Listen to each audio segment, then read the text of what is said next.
नमस्कार दोस्तों, स्वागत है आपका अपनी कोचिंग विधि जुडिशियल एकेडमी में। और इस लेक्चर में हम लोग अंडरस्टैंड करेंगे सेक्शन नंबर 393 सीआरपीसी का, जो कि अब हो गया है section number 434 BNSS.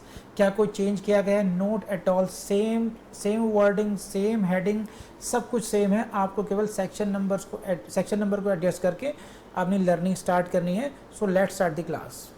Please see the section 393। Heading से ही क्वेश्चन आएगा। 393 इज वेरी गुड, अपने आप में नंबर इंपॉर्टेंट है ये। 393 इंपॉर्टेंट फॉर योर प्रीलिम्स। क्या हेडिंग है? Finality of judgments and orders on appeal. Question ये है कि जैसे आपका सिविल केसेस में you have the right of second appeal also, है कि नहीं है? तो whether you have the right of second appeal in case of criminal cases और not, whether you have only one right or even there is a provision of second appeal also in case of criminal appeals। आप समझ रहे हैं बात को? इसका जवाब आपको मिलेगा सेक्शन 393 से। समझ में बात आपको? देखिए क्या है, judgments and orders passed by an appellate court upon an appeal shall be final. when an appellate court gives you judgment or pass an orders, it is final. It means now it has become final. No appeal, no further appeal will be there.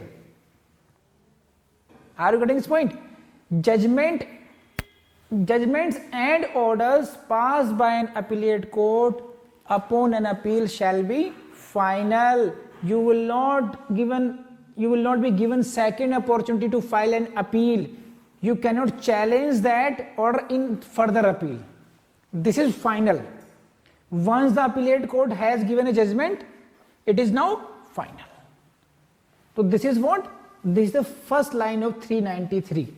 तो ये बात कहाँ लिखी है? कौन से section में लिखी है ये बात? Finality of judgment. कौन सेक्शन हुआ? 393 हो गया।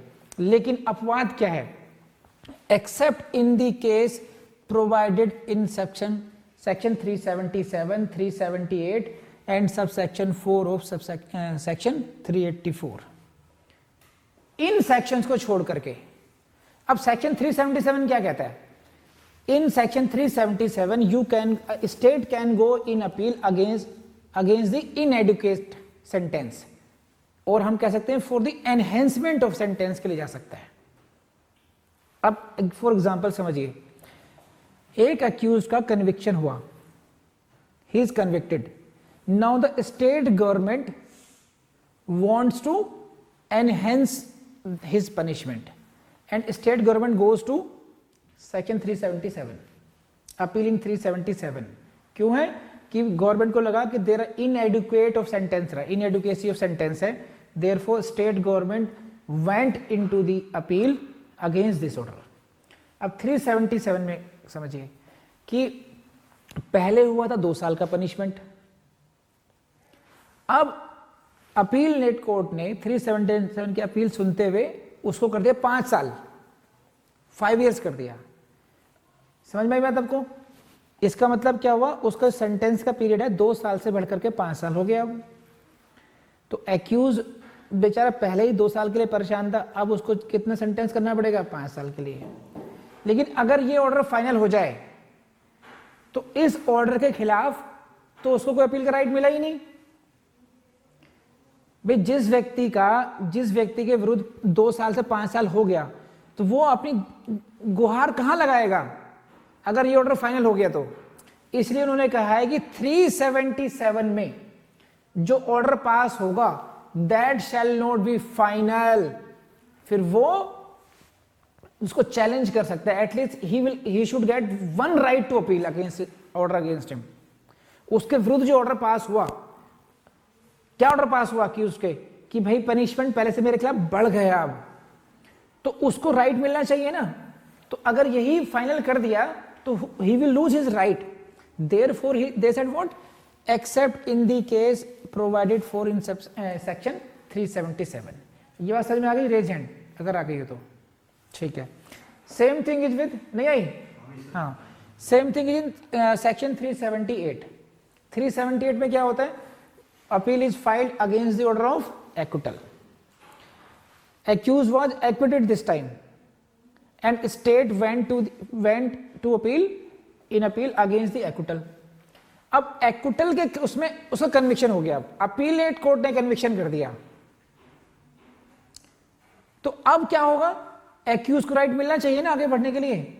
अगर वही जजमेंट फाइनल हो गया, इसका मतलब एक्यूज का तो चेयर आपने मुंह बंद कर दिया।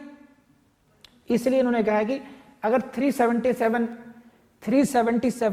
और 378 के जजमेंट्स को हम फाइनल नहीं मानेंगे।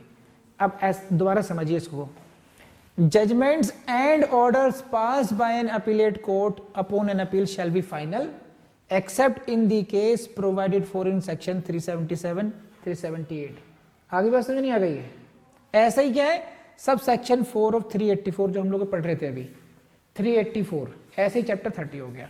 तो इन उसमें एटलीस्ट द एग्रीड पार्टी भी, उसको भी एक राइट मिलना चाहिए, उसको आप फाइनल नहीं कर सकते। अदरवाइज जनरल रूल क्या है कि judgments and orders pass by an appellate court upon an appeal shall be final. ये बात कहां लिखी है? सेक्शन 393 में आएगा। कौन सी अपील फाइनल में नहीं मानी जाएगी? 377, 378, 384 की क्लॉज 4 में और चैप्टर 30 में हो जाएगा। इसको आप ऐसे देख सकते हैं, देखिए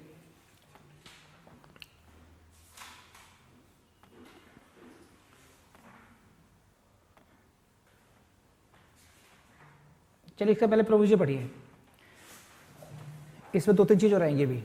Notwithstanding the final disposal of an appeal against conviction, notwithstanding the final disposal of an appeal against conviction in any case, the appellate court may hear and dispose of on the merits, very important, an appeal against acquittal under section 378 arising out of the same case, an appeal for the enhancement of the sentence under the section 377 arising out of the same case। नहीं आई समझ बात ना? कौन सी appeal है? Notwithstanding the appeal, the final disposal of an appeal against conviction। Appeal against conviction कौन section में होती है? 374 में होती है और 379 में। आपने देखा ना, 379 में हाई कोर्ट जब रिवर्स कर दिया appeal, otherwise appeal against conviction कहां पर है? 374 में। इसका फाइनल डिस्पोजल हो रहा है। इसको देखो आप स्लाइड को, एक ही केस है, out of the same case क्या हो रहा है? There is one appeal against conviction and it is finally disposed. Appeal against conviction, एक व्यक्ति को आपने कन्विक्ट कर दिया और वो अपील लेकर के आया, उसका फाइनल डिस्पोजल हो रहा है। लेकिन साथ ही साथ क्या हो रहा है? स्टेट क्यों जा रहा है अपील में?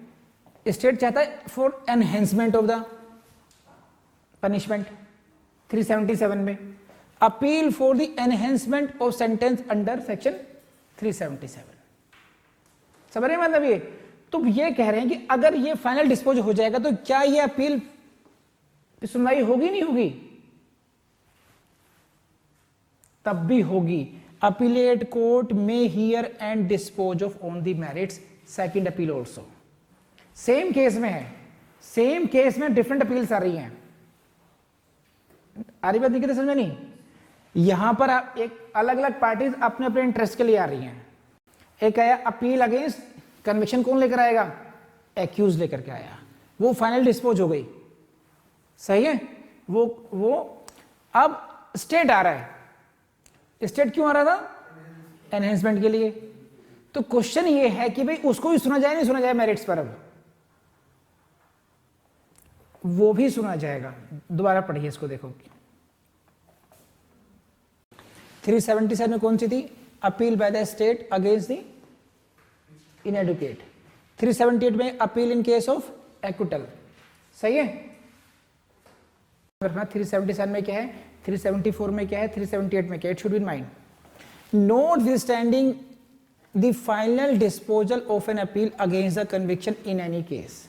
कौन सी अपील डिस्पोज हुई? Appeal against conviction. इसके होने के बावजूद भी, final disposal of the appeal under section 374 होने के बावजूद भी, द अपीलेट कोर्ट में hear and dispose. Appellate court सुन सकती है और डिस्पोज कर सकती है ऑन मेरिट्स। कौन कौन से appeal? N appeal against acquittal under section 378 arising out of the same case. उसी केस से अगर कोई अपील 378 में भी आती है, 378 में क्यों आएगी? अगेंस्ट एक्विटल आएगी। तो अगेंस्ट एक्विटल क्यों आएगी? क्योंकि भैया उसमें 2-3 एक्यूज भी तो हो सकते हैं अलग अलग, एक को कन्विक्शन हुआ हो, एक को एक्विटल हुआ हो, ऐसा हो सकता है ना कि देयर में भी few accused person, some are convicted some are acquitted. तो एक्विटल के खिलाफ आ जाएगा स्टेट, आएगा नहीं आएगा? ऐसा भी हो सकता है। और या फिर ये हो सकता है कि स्टेट आए फॉर द एनहेंसमेंट के लिए। तो there is no bar on the hearing and disposal of such appeals. बात समझ आ रही है आपको? नहीं आ रही है अभी? अगर आ गई बात तो रेज हैंड प्लीज, कर लेंगे। तो दिस इज 393। साथियों, मुझे पूरी उम्मीद है कि आपको ये लेक्चर समझ में आया होगा, पसंद भी आया होगा। Please and if it is so, अगर आपको यूज़फुल लगता हो तो प्लीज़ इस लेक्चर को ज़रूर आप लोग लाइक कीजिएगा, प्रेस लाइक का बटन प्रेस कीजिए और हमारे चैनल को सब्सक्राइब करना नहीं भूलें आप।